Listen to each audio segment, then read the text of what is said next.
오늘 주신 말씀의 제목은 우리는 그리스도의 향기입니다. 우리는 그리스도의 향기. 얼마 전 저희 집이 이사를 했는데요. 이사하기 전 살던 곳도 나가야 하니까 집을 보러 온 사람이 있었습니다. 얘기가 잘 되어서 그분이 들어오기로 하셨는데요.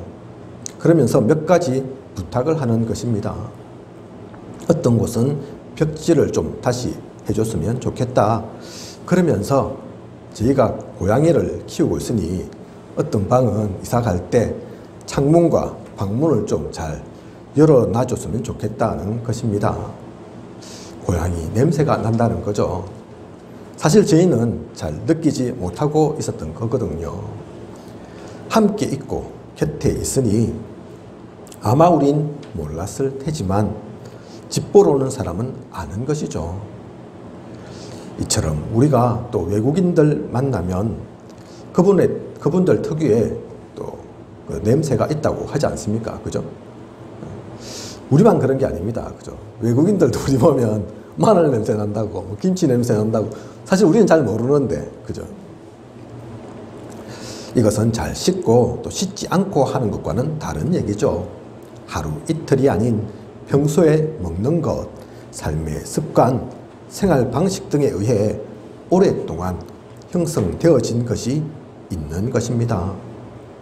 그렇다면 그리스도인에게만 나타나는, 다른 사람들이 그리스도인을 보면 아, 기독교인이구나 알 수 있는 그런 냄새가 있을까요? 우리만의 향기는 무엇일까요? 오늘의 말씀을 통해서 바울은 그리스도인이라면 무엇이 달라야 한다고 말하는지, 성경이 말하고 있는 기독교인의 특징은 무엇인지 생각해 보고 또 갖추어 나가는 그런 시간이길 바랍니다. 향기라고 하니까 냄새 같은 것만 말하는 것이냐? 그게 아니죠. 그리스도인의 특징, 그리스도인의 색깔이라고도 할 수 있습니다. 그리고 오늘 우리가 읽은 본문을 보면 우리 보고 이 성경이 그리스도의 향기가 난다 그렇게 얘기하고 있지 않습니다. 그렇게 표현되어 있지 않다니까요. 그죠? 우리 자체가 그리스도의 향기다. 그죠? 우리가 굳이 냄새 풍기려고 하지 않아도 그 자체가 향기입니다. 사실은 그게 다가 아닌데 불신자들은 하나님 안 보이거든요. 그리스도가 안 보입니다. 성경을 또 안 읽으니 성경을 통해서 그리스도를 알 수가 없죠. 단지 우리를 통해서 불신자들은, 기독교인들은 이래저래, 사실 그게 맞는 건 아닌데, 그죠? 자칫 오해할 수 있고, 그것 때문에 오히려 하나님께 영광뿐만 아니라 그 영광을 가리는 것이기도 할 건데, 어쨌든 세상은 그걸 본다니까요. 그죠? 그래서 우리가 그리스도의 향기입니다. 이것을 잊어서는 안 됩니다. 비슷한 얘기로 그리스도는, 주님을 통해서 우리가 생명이 살아나는 게 아니죠. 성경은 분명히 얘기하고 있습니다. 그리스도가 생명이라고. 그죠? 그리스도를 만나야지 사는 것이 아니라, 물론 만나야 살지만 생명 그 자체죠. 본질이라니까요. 근본이라니까요. 그죠? 그리스도가 그러하신 것처럼 물론 조금 다르기도 하고 그런 것이지만 우리는 이 그리스도의, 그 생명 대신 그리스도의 향기입니다. 세상이 알 길이 없습니다. 그리스도의 그 냄새를 맡을 길이 없다니까요. 그래서 한편으로는 또 교회가 중요하다고 하는 것 아닙니까? 그죠? 교회가 축복의 통로이거든요. 회사가 축복의 통로일 수 없지 않습니까? 그죠? 학교 필요한 것이지만 학교가 하나님의 그 축복의 통로는 될 수 없거든요. 그죠? 학교는 아이들에게 지식을, 공부를 가르치는 곳이고, 축복의 통로는 교회니까, 교회가 반드시 서야지 살아나니까. 그래서 옛날 일제시대인가요? 경찰서가 많이 있어야지 되는 게 아니라 교회가 있어야 된다. 그렇게 얘기했다고 하지 않습니까? 그죠? 아무리 경찰서가 많아서 도둑 두루지 잡아도 그렇게 해서 해결되는 게 아니니까 근본적인 부분 해결되어야 하니까 우리가 그것을 알고 이 말씀 보아야겠습니다. 그리스도의 향기, 그리스도의 특징, 그리스도의 색깔, 이것이 우리임을, 우리를 통해서 나타남을. 그러면 우리가 세상과 다른 것이 무엇일까요? 우리는 보이는 것이 다가 아님을 압니다. 영적인 세계가 있는 것을 압니다. 그러므로 문제가 생겨도 그 문제가 다가 아닌 반드시 문제 속엔 하나님의 계획이 있음을 압니다. 그러므로 그 문제의 해결에만 관심 두지 않습니다. 그 문제를 통한 하나님의 음성을 듣길 원하고 하나님의 계획을 찾으려 합니다. 이 하나님의 계획이 있음을 알기에 우리는 사탄에게 속을 필요가 없는 거죠. 속아서는 안 되는 거죠. 속지 말 이유가 있는 겁니다. 항상 문제가 있으면, 사건이 있으면, 일이 있으면 그냥 그 사건, 문제 그 자체만 보지 마시고 이 가운데 하나님의 계획이 무엇이 있을까? 그것을 찾으시기 바랍니다. 오늘도 마찬가지죠. 그냥이 아니겠죠. 그것 때문에 우리가 뭐 또 흔들리고 또 오락가락 기분이 좋았다 나빴다 할 것도 아니지만, 하지만 한 영혼이 교회에 왔다가 예배를 드리지 못하고 간다. 이유가 있는 겁니다. 그죠? 말씀 주신 것처럼 아무 얘기도 없다가 1시간 전에서야 오늘은 일이 생겨서 교회 못 오겠다. 이유가 있는 거죠. 물론 실제적인 또 그 이유가 있을 겁니다. 그죠? 실제로 무슨 급한 일이 생겼을 수도 있죠. 하지만 우리는 그게 다가 아닌 걸 알지 않습니까? 그죠? 그래서 우리의 기도가 그래서 하나님께서 우리로 하여금 영적 전쟁하라고 하시는 거구나. 한 영혼이 얼마나 귀한데 그 영혼이 교회를 나와서 하나님 말씀 듣고 하나님 사람 되는 게 쉬운 게 아닌데, 반대로 보면 진짜 흑암이 그래서 가만히 있지 않겠구나. 코로나19라는 질병을 통해서 또 이런저런 문제를 통해서 육신적인 괴로움을 통해서도 역사하겠구나.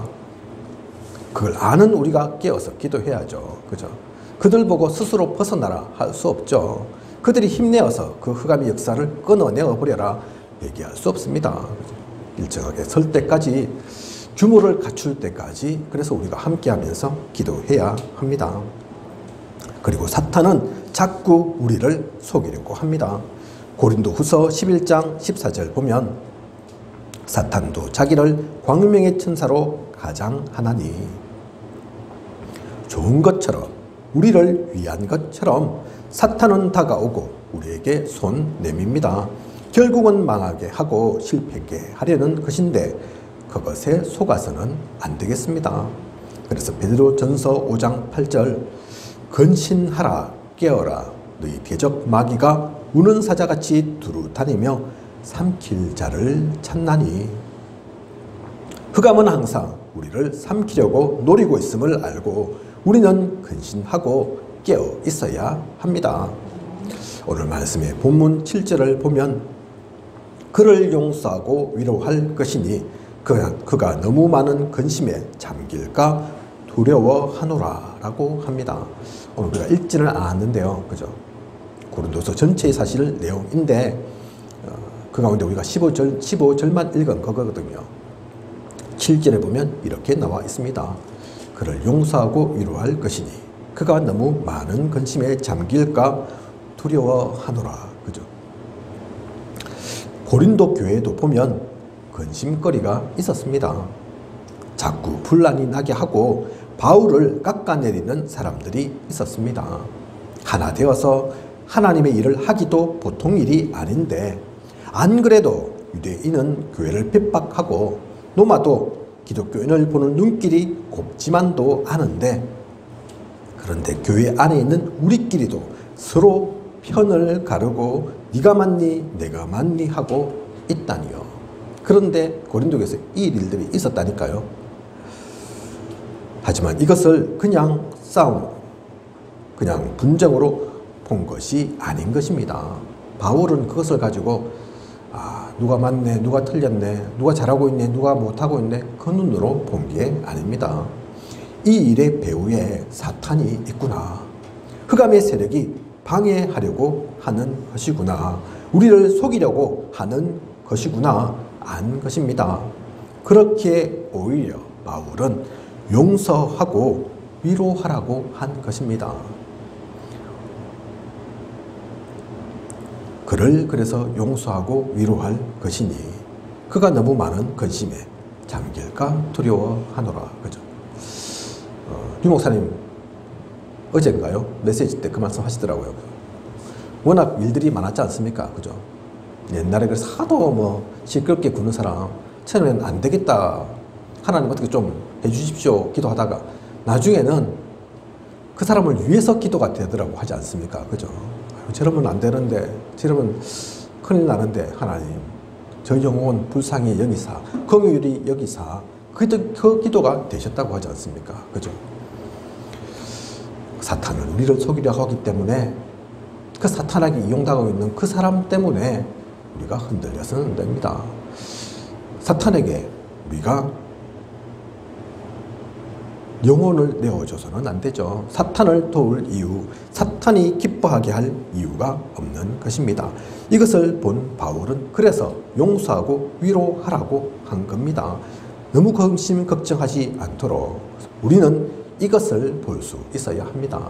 이게 고린도 교회만 일어났던 일이 아니죠. 지금도 일어나는 일이고 복음의 역사 가운데 항상 이 일이 있습니다. 이걸 모르면 아무리 교회라도 아무리 목사님이라도 실수하고 잘못되어지는 거죠. 그래서 우리가 그런 일 없어야 하는데 사실 많이 보지 않습니까? 그죠? 교회에서 다른 것도 아닌데 교회에서 그것도 장로님과 목사님이 다투고 중직자와 중직자들이 다투고 편이 갈라지고 나누어지고 그래서 교회가 개척하고 뭐 지교에 세워지는 것은 좋은데 그게 아니라 분열되어서 서로 같이 못 있겠다 이래서 그래서 교회 되어지는 교회들도 많다니까요. 그죠? 이 3.1교회 저희 교회 근처에 있는 주변에 있는 3.1교회도 합천교회에서 떨어져 나가서 31분 떨어져 나가서 세워진 교회 3.1교회라고 하지 않습니까? 그죠?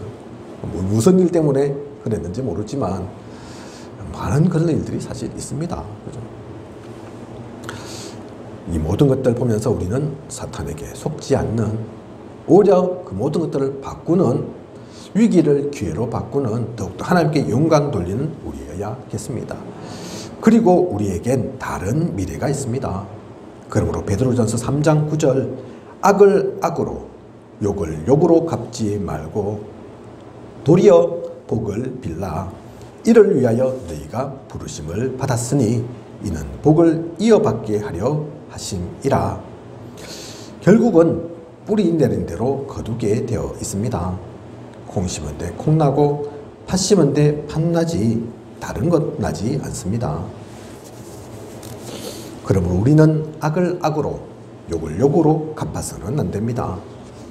우리의 후손들은 복을 이어받게 하기 위해 우리는 자꾸 복을 심어야 합니다. 미래를 보며 준비해가는 우리여야겠습니다. 그 미래가 있기에 지금 우리는 사탄에게 속아서는 안 되죠. 지금 현재만 보고 가서는 안 됩니다. 그리고 16절을 보면 의미심장한 얘기를 하고 있습니다. 이 사람에게는 사망으로부터 사망에 이르는 냄새요. 저 사람에게는 생명으로부터 생명에 이르는 냄새라. 생명으로부터 생명에 이른다는 이 말은 처음부터 나중까지 생명이라는 것입니다. 사망으로부터 사망에 이르는 이것은 시작부터 끝까지 사망이라는 것입니다. 사망이었다가 생명, 그렇게 되지 않는다는 거죠. 생명이었다가 사망, 그렇게 되는 법이 없다는 얘기입니다.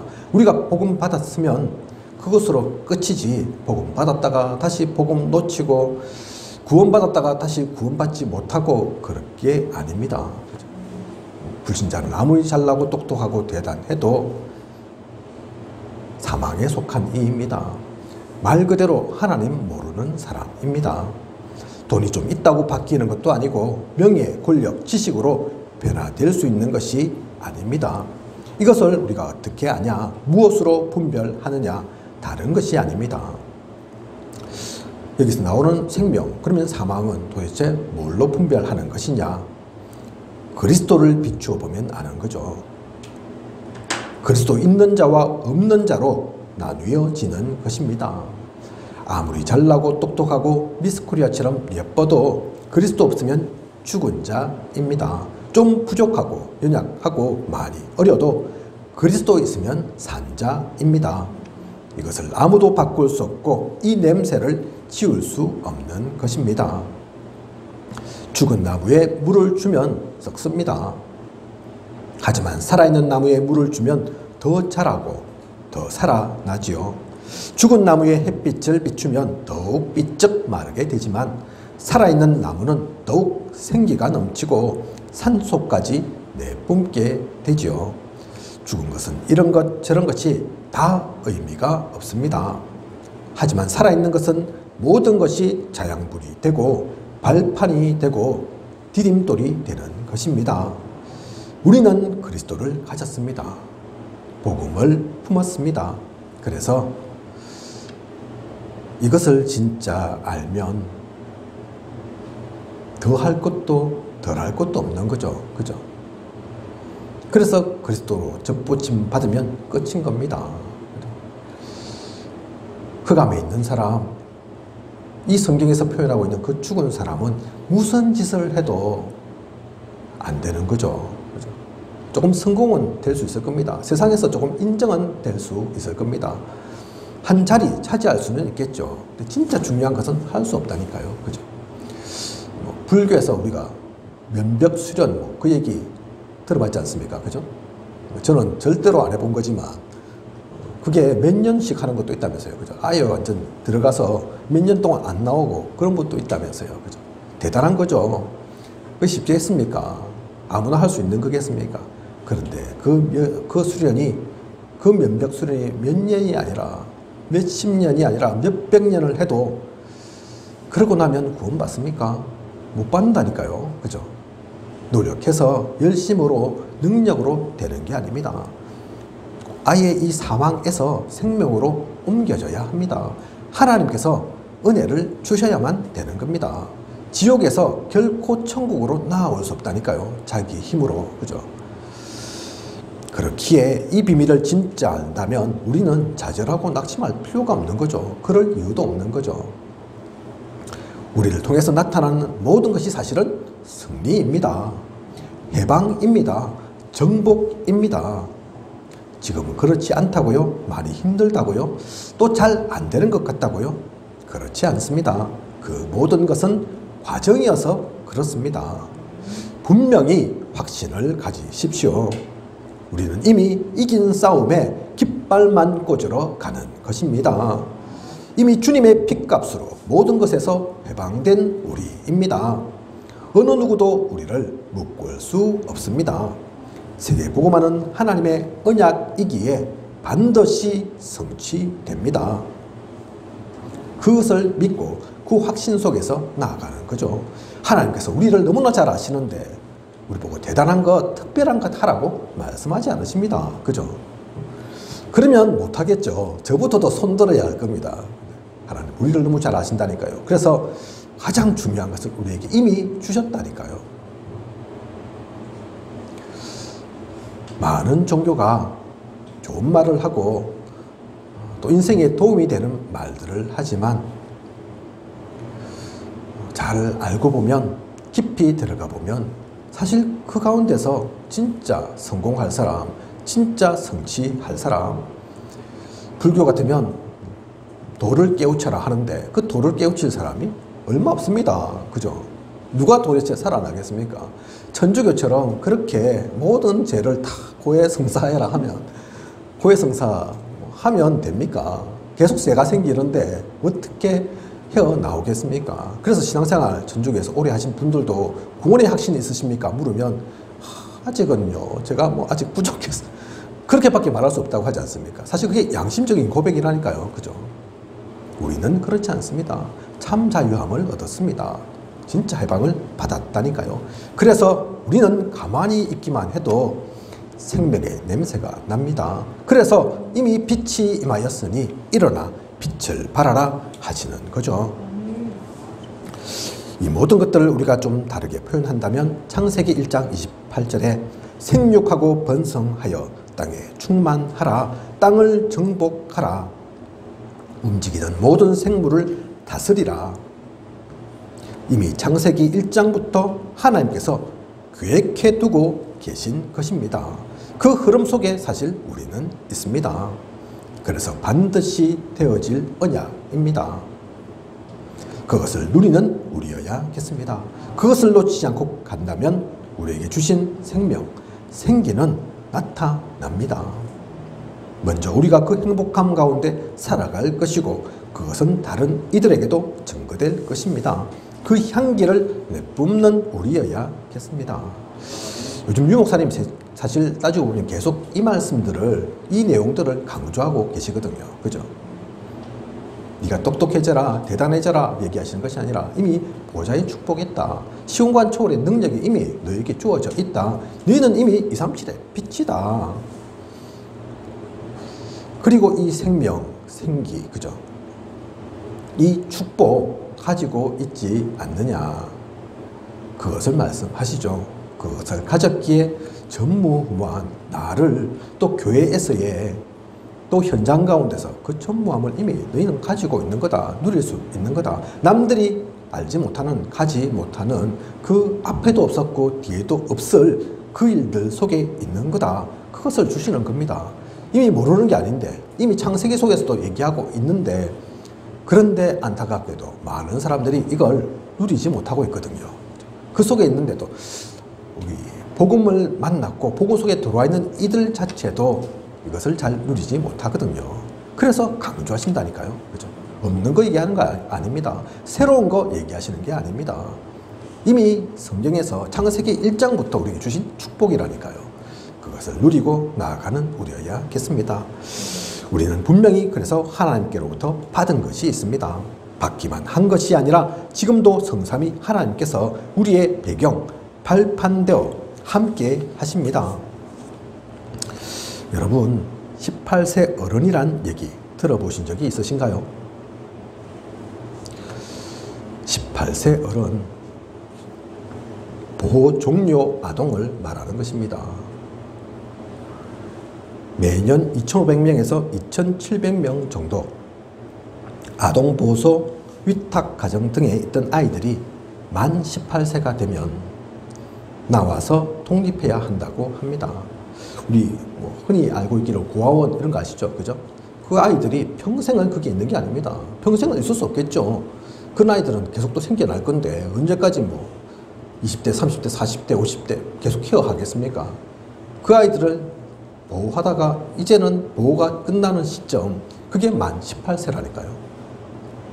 만 18세라면 아이라기엔 나이가 좀 되었을지라도 어른이라고 하기엔 너무나 모르고 약하고 어릴 텐데 그들이 세상에 나왔을 때의 막막함, 외로움, 경제적 어려움 얼마나 클까요? 제가 알기로는 한 500만 원인가 300만 원인가 한 500만쯤 될 겁니다. 주고 이제 그때부터 독립시킨다니까요. 그 아이들에게는 500만 원 작은 돈이 아니지만 세상을 산다 치면 혼자서 모든 것을 겪고 나가야 한다 치면 사실 500만 원은 사실 너무 불안한 거죠. 그죠? 집 하나 월세방 아니면 전세 구하고 이전 가구 좀 사고 또 당분간 한동안 생계를 유지해야 할 거 아닙니까? 그죠? 그러면 사실은 자칫 잘못하면 한순간 날아가고 그리 되는 거죠. 불안하죠. 제가 몇 년 전, 10수년 전에 대구 칠곡에 있는 거기도 성당에서 운영하는 그런 고아원 같은 곳이었는데요. 방문한 적이 있습니다. 봉사활동이죠, 일종의. 그때 이 얘기를 처음 들었어요. 고등학교 졸업하면 독립한다고, 그 몇백만 원 받고 독립한다고. 제가 그 생각을 해보니까 얼마나 막막한지요. 하면 안 됐고, 아직 어리고 착하고 그랬는데, 하지만 그 아이들이 그걸 가지고 나간다 생각하면 쉽지 않은 거죠. 사실 그 자체 그런 속에 있지 않은 것만 해도 얼마나 복인지요. 그죠? 별로 힘이 되지 않아도 별다른 도움 줄 수 없어도 이 아이들에게 부모가 있다면, 함께하는 가족이 있다면 얼마나 힘이 될까요? 저는 그걸 생각하면서 신앙생활도, 하나님을 믿는 것도 그러한 마음으로 좀 편하게 받아들이면 어떨까 하는 생각이 들었습니다. 많은 사람들이 하나님이 잘 안 믿긴다 얘기합니다. 그럴 수 있겠죠. 좀 이해가 갑니다. 하지만 세상에 신은 없다. 오직 나 스스로 모든 것 해야 한다. 그게 뭐가 그리 기쁘고 행복한 생각, 마음입니까? 하나님이 우리를 재벌 만들어주지 않아도, 무병장수 순탄대로의 길을 걷게 하지 않아도 언제든 내가 손 내밀 수 있고 나의 이야기를 들어주시고 나와 함께 하신다는 것만으로 얼마나 힘이 되고 안정이 되는지 모릅니다. 굳이 어렵게 안 믿기는 거 믿어라 얘기 강요 안 하셔도 됩니다. 조금 더 우리가 지혜롭게 얼마든지 접근할 수 있다니까요. 그죠? 야, 하나님 믿는다면 돈은 있더나 아니면 뭐 엄청난 손해가 생기나 그런 것도 아닌데, 진짜 지옥과 천국이 있으면 어쩔래? 유 목사님도 그 얘기 하시잖아요. 그죠? 혹시 만약에 네가 생각하는 것처럼 천국 없다, 하나님 믿었는데 천국 없다, 사실 그래도 손해나는 게 뭐가 있냐? 그거 없는데, 근데 진짜 이게 사실이면 어쩔 거냐? 그럼 너는 천국 아닌 지옥 백성 되어서 영원한 지옥 그 형벌 속에 들어가게 되는데 어떤 거 선택할래? 우리가 그 사람들의 상태와 수준을 보며 좀 더 편안하게 접근할 수 있도록 무조건 예수 믿으면 천국, 안 믿으면 지옥만 강조할 것이 아니라 이 하나님의 그 사랑을 전하는 우리여야겠습니다. 뉴욕에서 한번 예를 드신 적이 있습니다. 그죠? 이런 아이들, 어떤 좀 잘 사는 분 신방 가신 적이 있는데, 아이들, 이 집 아이들은 다 컸는데, 그래서 다 독립했는데, 다 출가했는데, 그런데 아이가 있더라고. 저 애는 누굽니까? 하니까 이런 아이인 거예요. 이런 아이인데, 이 보호종류 아동에 속한 아이인데, 이 아이는 독립을 한 게 아니고, 고등학교 졸업하면 독립을 해야 되는데, 대학을 간 겁니다. 돈을 벌어도 뭐 할 건데, 어떻게 독립을 하겠습니까? 대학생이 되었는데, 그래서 이 좋은 분이 아이들 그 아이 대학 졸업할 때까지만은 내가 좀 돌보기로 했다. 뭐 어차피 방 있는 거고, 우리 아이들 키워서 뭐 특별히 다른 거 더 필요한 거 없고, 뭐 또 내가 그럴 형편이 되고, 그래서 아들처럼 그 아이를 보살핀다 하더라고요. 그죠? 용돈도 주가면서 뭐 필요한 거 언제든지 말해라. 뭐 우리 여건 되니까 뭐 너를 평생은 못 책임져줘도 대학 졸업할 때까지는 뭐 부족함이 없도록 해주겠다. 우리 아들처럼 해주겠다. 그런데 그 아이의 상태를 보니까 용돈 받은 거 안 쓰고 있더라고 하지 않습니까? 왜 안 쓰겠습니까? 아무리 이분이 그래 대학까지 책임져 줄게 하더라도 사람 일을 모르는 거니까 어느 순간 무슨 일이 생겨서 아이고 일을 4년 내가 책임질라 했는데 사업이 갑자기 어려워져서 안 되겠다. 그럴 수 있는 거 아닙니까? 그죠? 이 사람이 마음이 바뀌는 게 아니라 그 불안함이 있는 거라니까요. 우리가 그 역할 되고 그 위치가 되면 안 그렇겠습니까? 그죠? 사실은 알고 보면 보호종류 아동, 우리가 또 복주의 눈을 가지고 보기도 해야 되지만 많은 불신자가 사실은 이 상태입니다. 보호종류 아동과 같습니다. 그들이 몰라서 그래요. 그죠? 깨닫지 못하고 있었을 뿐이지. 그 불안한 상태 속에서 살아간다니까. 얼마나 불안한지. 그래서 점 볼 수밖에 없고, 당산나무 얼마 전에 우리 유미옥 큰사님 말씀하셨는데, 그 부잘것없는 나무 붙잡고 제사를 지낼 수밖에 없고, 모든 마을이 다 바보가 아닐 건데, 다 어리숙한 사람들이 아닐 건데, 하나님은 믿지 못하면서 그 나무 붙잡고 살고 있다니까요. 그죠? 우리는 이것을 분명히 알고 이들을 살리는 그 귀한 역할을 해야 합니다. 그래서 이런 사랑을 우리가 먼저 아는 우리, 이런 감사를 아는 우리, 그래서 복잡하고 어렵게 무엇을 하는 것이 아닌 순전함으로 오늘의 우리에게 주신 말씀의 본문 속에 그 순전함이 나오거든요. 그죠? 또 하나님 앞에서 그리스도 안에서 말하면 되는 것입니다. 다른 얘기 하라고 하는 게 아닙니다. 엄청난 지식을 전해라고 하는 게 아니죠. 순전함의 뜻이 다른 것 섞지 않고 순수하게 있는 것처럼 우린 꾸밀 필요 없이 달리 포장할 것 없이 나에게 주신 은혜, 내가 받은 복음만을 말하면 되는 것입니다. 그렇게 나타나는 것이 그리스도의 향기입니다. 억지로 없는 것 만들려고 하고 포장하려고 하고 꾸미려고 하니까 사실 힘든 것이지, 그게 아닌 우리 받은 은혜 있지 않습니까? 감사할 거리 있지 않습니까? 성경에서 말씀하고 있는 것처럼 내게 있는 것 네게 주노니, 그죠? 그것만 하면 되는 거라니까요. 하나님께서 우리에게 다른 것 말씀하신 게 아닙니다. 모세처럼 대단한, 엘리야처럼 대단한 이적과 기적을 보려라, 그게 아니라니까요. 한 영혼이 살아나는 것, 한 영혼이 돌아오는 것, 그게 진짜 이적과 기적입니다. 있을 수 없는 일이 일어나는 것입니다. 그것을 억지로가 아닌, 힘으로가 아닌 그것으로는 되는 게 아니니까. 억지로는 왔다가도 가지요. 그죠? 잠깐 뭐 해라고 시키면 따라 할 수 있어도 안 되는 거죠. 다른 사람을 살리고 힘주고 세우는 것, 그것이 우리에게서 나타날 진짜 그리스도의 향기입니다. 그것을 알고 누리는 저와 우리 모두여야겠습니다. 결론입니다. 마태복음 23장 27절을 보면 회칠한 무덤이 나옵니다. 화 있을진저 외식하는 서기관들과 바리새인들이여 회칠한 무덤 같으니 겉으로는 아름답게 보이나 그 안에는 죽은 사람의 뼈와 모든 더러운 것이 가득하도다. 겉으로는 아무리 화려하고 아름답게 보이도록 회칠하고 있으나 어쨌든 그곳은 무덤입니다.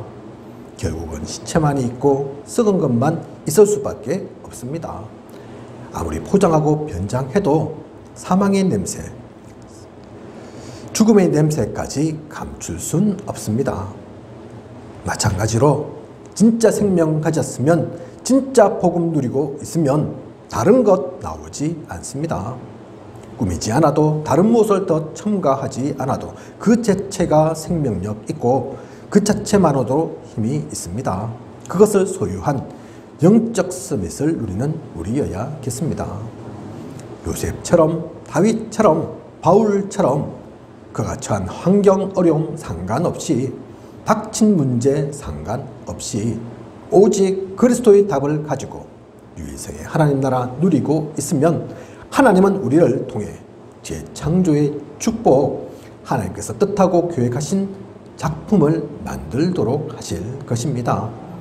그것을 가지고 내가 누리고 교회가 누리고 현장에도 누려지도록 우리는 시스템을 만들어 가야겠습니다. 그래서 제가 주보 보면 오직 유일성 재창조 시스템 해서 OURS라고 써놨죠. 그죠? 이 오직 유일성 재창조 시스템의 그 줄임말이 OURS죠. 그죠? 세상에서는 다르게 보겠지만 하나교회, 그래서 뭐 카페 앞에 이게 딱 붙어 있다고 하지 않습니까? 그죠? 중요한 겁니다. 사실 그냥 글귀가 아니라 이게 진짜 중요한 것으로 나에게 다가오면 그 의미가 내 것 되면 달라지는 거죠. 이것을 우리가 마음에 품고 이 속에 나아가야겠습니다. 세계복음의 그날까지 중단 없이 전진하도록 만들어 가야겠습니다. 그 귀한 흐름 속에 있는 저와 우리 모두이길 원합니다. 단 한 분뿐인 우리 인생, 이 언약의 대열 누리는 우리여야겠습니다. 그 축복 속에 있는 한 주, 또 모든 시간 되시길 원합니다. 기도하겠습니다. 하나님, 오늘 우리는 그리스도의 향기, 귀한 언약의 말씀 주심을 감사를 드립니다. 하나님은, 또 성경은 우리를 그리스도의 향기라고 얘기하고 있습니다. 억지로, 일부러 향기 내지 않아도 너희는 그 자체가 이미 향기다 말씀하고 있습니다.